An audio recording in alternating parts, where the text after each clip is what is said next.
Hi kids, welcome to the first in what I hope will be a somewhat regular installment of new video blogs. How is life in New York, you might be wondering. If you're watching this, you're probably at least somewhat interested, or you just wanted to see if I would talk about you. Gabe. Gabe is my new friend at work who helped me pick out this super awesome computer that has a camera, which is how I'm blogging to all of you. So, hi Gabe. Anyways, New York is New York. Today, as you know, is September 11th, and it's an interesting day to live in New York, for sure. I was on the bus this morning at 8:46 when we had a moment of silence for the first plane that hit the Trade Center. And from my roof tonight, you can see the two spotlights that they shine up into the sky at the World Trade Center site. I actually went to Ground Zero a couple months ago. It's right around the corner from a hotel that we're developing, so I saw it for the first time. It's a big fucking hole in the ground.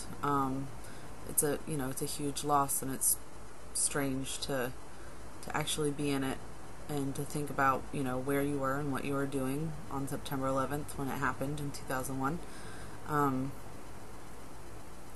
But it's also my boss's birthday, which I think, now that I think about it, definitely beats Christmas as the worst day to have your birthday ever. Christmas you get less presents, but September 11th is probably a little hard to celebrate, especially living in New York, but I think she managed to do a good job. Yesterday we gave her presents. We weren't sure if she was going to come into the office, but I actually made her birthday card and drew little characters of everyone at work, and it went over really well. It was pretty cute. I was happy with it. It's the first time that I've done any crafting in forever, because I am so terribly busy.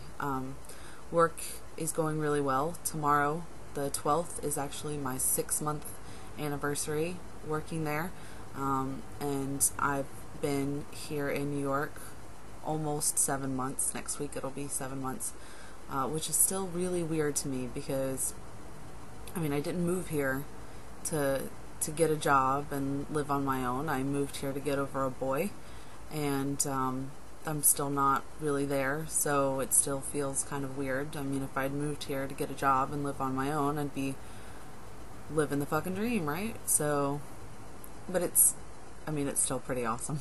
I can't lie. So work there for a while was not going very well. I almost got fired, and that day happened to coincide with the day that Heath decided that we were no longer going to speak to each other. But luckily, the very next day that I was going to get fired, we got a huge project dropped into our lap, and I was chosen to sort of head it, so I didn't really have Heath to think about, or tried not to. I had work to help me not think about Heath, so, PMG should send that guy a fucking fruit basket or something, because apparently I have been kicking ass at work. I'm a lot happier at work, being busier and having more responsibility, and hopefully there will be a raise in it soon for me, because I am looking for a new apartment. Things with the roommate are not working out the way that I think both of us had hoped. So our lease is up December 1st, but I've already started looking to see what I can afford. I don't really want to move out of Greenpoint. I love Brooklyn. I have the bar that I go to every week for bingo. I'm starting to meet people and make friends, and I don't really want to leave. So hopefully I can find something, but I need a raise, honestly, to be able to afford to stay here by myself. I'm not sure if I want to look for another roommate that I don't know. We saw how well that worked the first time. So, but that's work, and that's pretty much all I've been doing. Today is the first time that I didn't stay late after work. I've been doing a lot of overtime, and just enjoying living in New York. This weekend, we were going to go to Coney Island last weekend, and it rained and was gross, and then they closed Astro Park or Astroland, whatever, with the roller coasters and the boardwalk and everything. So Coney Island now is pretty much dead. I mean, it was already gross, but now it's dead, and so I'm not quite sure what's going to happen this weekend, but it's going to be a good one, I'm sure. Because every weekend lately has been good, and every week has been good, and everything has been good. So, things in New York are good.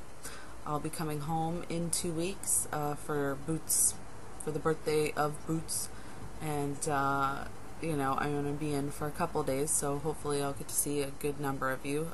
Just call me or email me and set things up. I'm online a lot more often now that I have the new computer,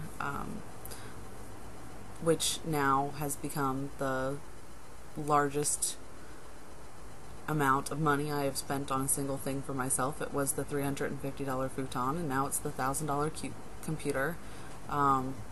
So obviously work is going well enough that I can afford to buy myself things, and that's completely new.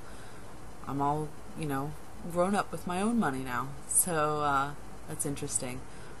But that's about, oh, no, I'm stupid. There is something completely huge going on in my life right now.